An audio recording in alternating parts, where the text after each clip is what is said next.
You ask Tiger to solve. This deals with linear equations with one unknown. The final result is x equals 90. Let's solve it step by step.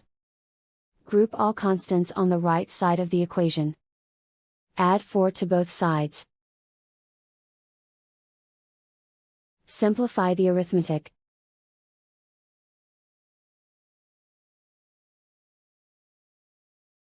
Isolate the x. Multiply both sides by 10. Group like terms.